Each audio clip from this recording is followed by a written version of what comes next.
And Michigan's upcoming big-time Big Ten opponent. All that and more coming up next. Well, the Purdue Boilermakers don't play Spoilermakers for the Wolverines. As Gary Moeller, you and the Wolverines came away with a 38-13 win. Big one for you, too. No question, Jim. And we were worried exactly what you're talking about, the Spoilermakers, because they have done that before. And I was quite pleased with their defense. They had the big play potential with Eric Hunter.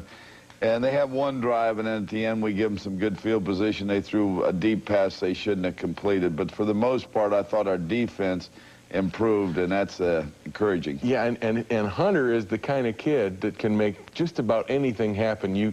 No matter what their record is, that guy makes them dangerous, doesn't he? Right, and to contain him and make him work at it a little bit, force him into a few turnovers, which you'll do if you give him the short passes, really paid off for us today. Offensively, you had to work against a team that was determined to not let you run the football, too. Well, unlike they had played everyone else, last week they played Michigan State in a base defense. This week they played us very, very aggressive. Here's what you do starting the game. Even though it doesn't go well for you early, defense got things started for you. No question. And when you can put pressure on a quarterback and knock him down, it really makes a difference, and Evans did that. And here we start out at the beginning of the game. I don't know, I think we threw about the first 4 times, Jim. That's unheard of. Unheard of. We hit Derek Alexander, and then here John Vaughn has a nice run for us. But they forced us to throw. Then, unfortunately, right here, we missed, it's a shot we should make here. 46-yard field goal, we should have made that. And we missed 2 field goals, didn't help us. And then they come back with the football, and this is when it starts to get a little scary for you. Yeah, they can work the ball down, and this is going to be a drive that shows you what they have the potential of doing. They move the ball through the air for the most part because they can't run, but this guy Hunter makes it all happen. Right. We were giving them a lot of those, Jim, right there, but we got to make the tackle. I'll bet you 10 other times in the game we give them that throw, and they get about 4 or 5 yards on it. A couple times they drop it. Here they roll out and they get a good shot. Those 2 back-to-back there were the 4 big passes they had in the game. Now they mix in the running game. This is what you can't have happen. We had a blown assignment there. A guy rushing the quarterback should have been playing the run. And that cutback play gets taken away, but they get down to the 1. Hunter goes in. It's 6-0. They miss the extra point. Now you got to be thinking, wait a minute, what's going on? Exactly, and then we get, we get a couple runs here with John Vaughn inside, but you can see it's a little sticky. Then 3rd and 3, Elvis hits Vaughn on a swing pass, which picks up a first down here, which helps us. Yeah, that's a big play in that drive. Key, yeah, we weren't as effective, but we were a little better on 3rd down today than statistically than what I thought. I think we were 7 out of 13. John Vaughn run a little harder, too. I think John's at full strength now with his ankle and everything, and he's going to continue to get better. You go 6-3 with the field goal. I know you wanted to get more, but couldn't. Then you come back, and again, the defense takes over. Yeah, and all those points, Jim, are helpful. Here's forcing the quarterback to throw off rhythm a little bit, and Eric Anderson trying to be that ex-fullback he was in high school. And you knew you needed that, didn't you? The pressure to force him to make bad throws. Yeah, and we knew he would do that, but just don't let him hit the long ones like in the 4th quarter last year. Here's John on a nice run on a counter. This is what happens, too, Jim, when you break loose and they're playing all that bump and run man-to-man, and you do crack the line of scrimmage, you're going to get big plays. And this is exactly what you're talking about. Really, the safeties are nowhere in the picture right now. Greg Skrepnik knocking a guy down there, and then John does a good job here. He spins off this. This is good effort right here, lunging forward to get down to the 2. Get down to the 2-yard line. You go to the wishbone, and boy, Alan Jefferson had quite a day. Yeah, Alan runs well out of this formation, particularly the sweep, and we like to use him down here if the defense dictates. And he had 3 touchdowns. 3 touchdowns, puts you up 10-6. Come back, they get the ball, but the defense comes back at them. T.J. Osmond on the sack here, and if you can get 4 of these, we wanted 4 sacks and we wanted 4 big turnovers, and we got that. They come back again, go to the air, but again, pressure. And you get the stop on the middle. This is what has hurt you against Iowa and a lot of teams, and this time you put a stop to it. Short pass, but the first guy, like Eric Anderson, makes the tackle. Then this is a big play. These 2 kicking plays back-to-back here where Ritter blocks the punt again, and Dwayne Ware picks it up. I say again because that happened in the previous game. And that was a designed play. Those are designed blocks that happen that way. Right. And our special teams, for the most part, Jim, have been excellent. And I say that with a little hesitation because the minute you start telling everybody they're good, but Ware picks up the next kickoff, and then it gives us an opportunity to go in and score. We had a holding penalty here after we got down inside the 5, came back, and there's man-to-man again, and this time Desmond beats it. Yeah, but you'd been going outside, releasing outside on that man-to-man coverage. This time Desmond takes him on a slant cut inside. Exactly. He beat him clean that way, so that really helped. Here again, Todd Plate's going to pick off the ball, but again, it was forced because Hunter couldn't follow through.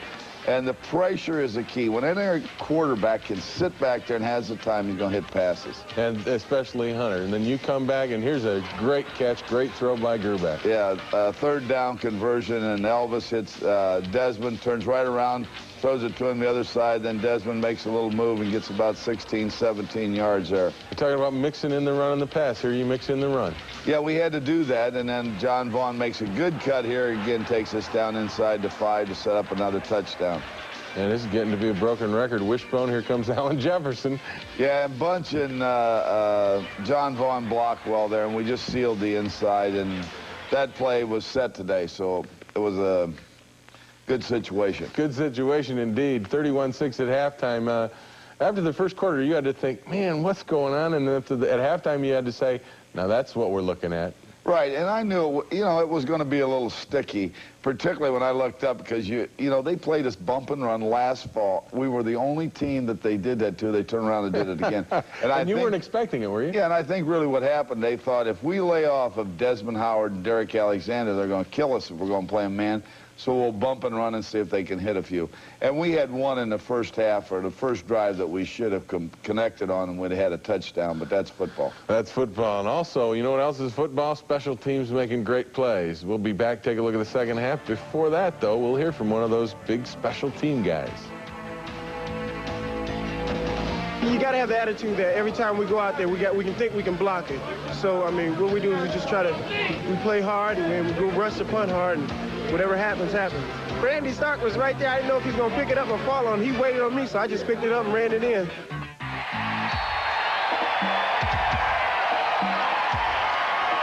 That's a day. Tom Doring talking about the Wolverines in the second half. And really, Mo, you come out with a 31-6 lead.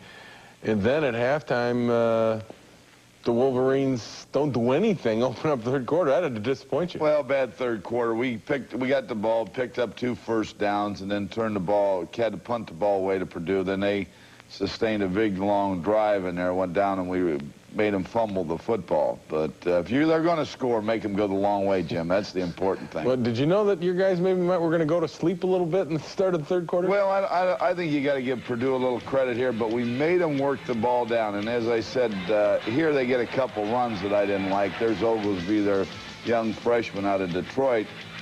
This is where he hurt you only a couple of times. Right here. And some of that, Jim, is you're dropping deep, and everybody says, you know, jump on them man-to-man, which we were. We were man-to-man here. Now watch. When they break the plane, then it takes a long time for people to come up. But again, we're working him a little bit. Then here our defense causes a fumble, and, you know, that's the 17th play in that drive. We come back, get the ball, 3 plays, and punt it away and give them great field position. We should have kept our defense off the field a little bit. But the one thing about your punting game is you haven't allowed anybody back. That's been a big key. Jim, this team blocked 2 of them on us last year, and I was really nervous about that because they had been good at that. And our punting game has been very, very good. It isn't the most beautiful punt sometimes. Then here we fall asleep on a big bomb, which just shouldn't happen. And as I said, that was right after we had to punt them the football. That makes it 31-13, and then you go to work in the fourth quarter and put together that drive that you had to have to really put it away and eat some time. Right. You know, our defense had been out there a long time, and we wanted to punch them. And I think we wore them down a little bit here. And then Bunch inside, we tried to use him a lot, and there's Derek Alexander on a reverse play. Then we come back and hit Howard again on a little play action. Elvis throws a great ball here, and it's a sideline comeback pattern to Desmond. And you had to do that 3rd and 12 to keep the drive alive, and that was a big play. Yeah, there was no question about that.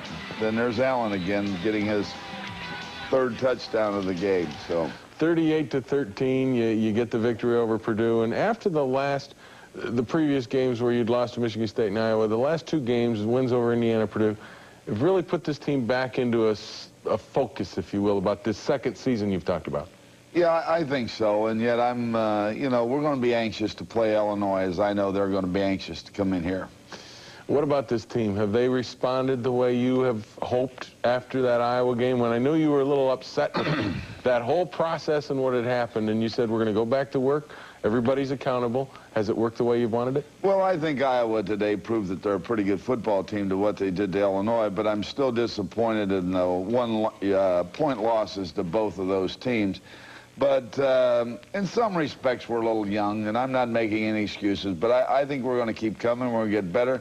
And the main thing now is to control the last three games, and they're not going to be that easy. And you're going to get some defensive players back, so it's coming together a little bit for Michigan. Hopefully, Chris Hutchinson will be back this week. Milligan got to play a little bit, but, you know, we lost two guys last week, Jim. Another Dudlar's backup, or second backup, Hutchinson, Gannon Dudlar, a freshman, got hurt, so he couldn't go with a broken toe. And Otis Williams still has that hamstring pull. We should get him back. And a big one, if we can get Chris Hutchinson back, will really help us. Well, you get a week to get ready for the Fighting Illini, but before we take a look at the Fighting Illini, let's take a look at one of the biggest, most important parts of this Michigan football team, the special teams. That's next when Michigan Replay continues. His quickness was outstanding. I mean, to get him scrambling around, because we've seen plays where he's scrambled for 10, 11 seconds, and to chase somebody like that it's incredible. But I really feel we contained him well, we kept him in the pocket, and we put pressure on him and hit him hard when we got our shot.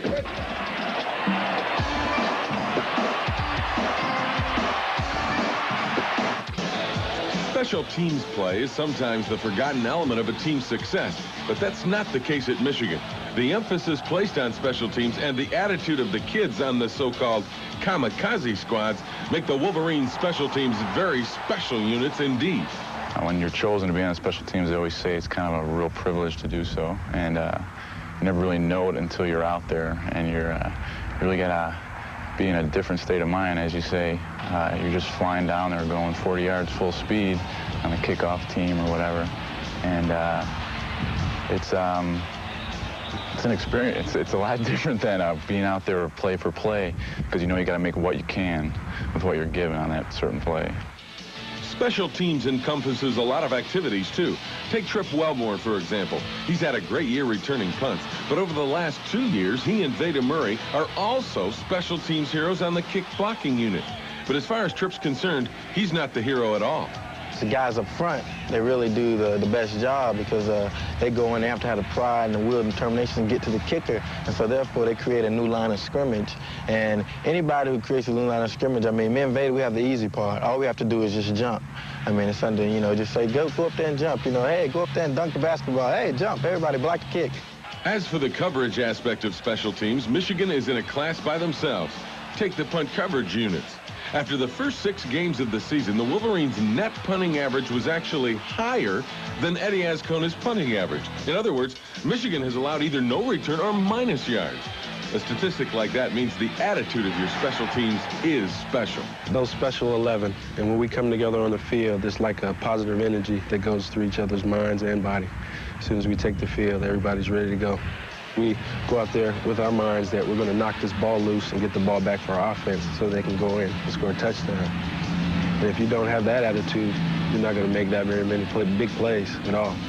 I feel the coaches put people in there that they feel can make plays, and they emphasize that every time you go on the field, to expect that you're going to block a punt, so you're not surprised if you come free. Expect that you're going to cause a fumble, and I think that's the attitude everyone takes when we take the field, and it really makes us feel like we're contributing and playing a big part in the game. And don't think special teams can't be spectacular either. Just ask kickoff return man Desmond Howard. He shocked Michigan State with a 95-yard touchdown return, and for a guy who's used to scoring TDs on pass catches, his special team scores may even be more fun.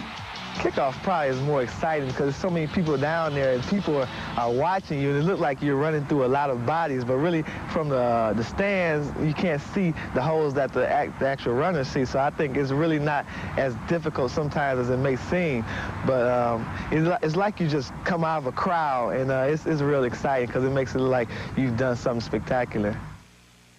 And this year, the special teams have been spectacular for Michigan. And, you know, Mo, that's one of the forgotten parts of the game. We always talk offense, defense, injury, all these things. But, boy, you win the special teams battle game in and game out. You're going to win more than you lose, I think, overall. See, Jim, no one, you know, they don't pay any attention to it until it really hurts you or you do something good with it. It's something taken for granted, like the snap to the punter and all those things. But they do have to take a lot of work. And you were talking about on Saturday, Purdue. They were ready to block every punt that you guys had, and you, up front, everything went off without a hitch. That's because you emphasized that it's like when something doesn't happen, you've done something good. See what's happening, we aren't punting the ball real far, and we're getting good coverage. So everybody says, well, you can't return on Michigan, so you might as well try to block them. So we're confronting with that. But it's working out well, but it's something, if you let up on it 1 second, it'll come back and kill you.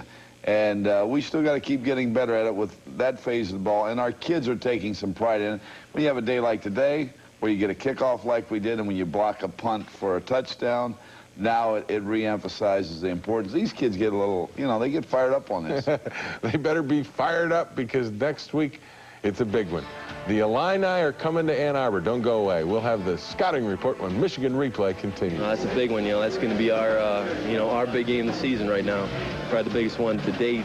And to me, we really haven't won a big game yet this year, and this will be one to get.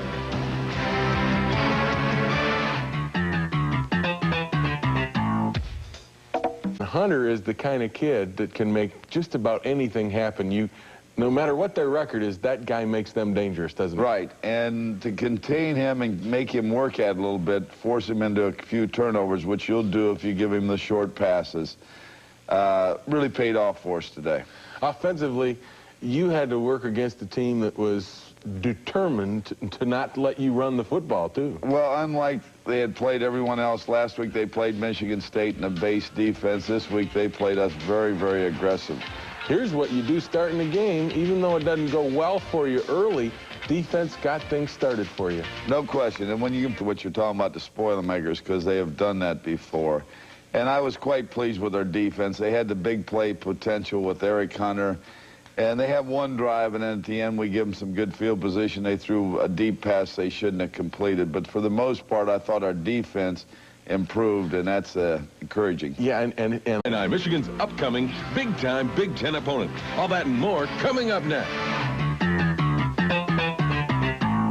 Well, the Purdue Boilermakers don't play Spoilermakers for the Wolverines. As Gary Moeller, you and the Wolverines came away with a 38-13 win. Big one for you, too. No question, Jim, and we were worried exactly. Put pressure on a quarterback and knock him down. It really makes a difference, and Evans did that.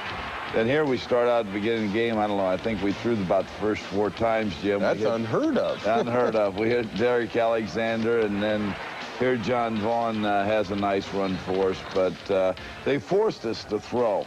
Then, unfortunately, right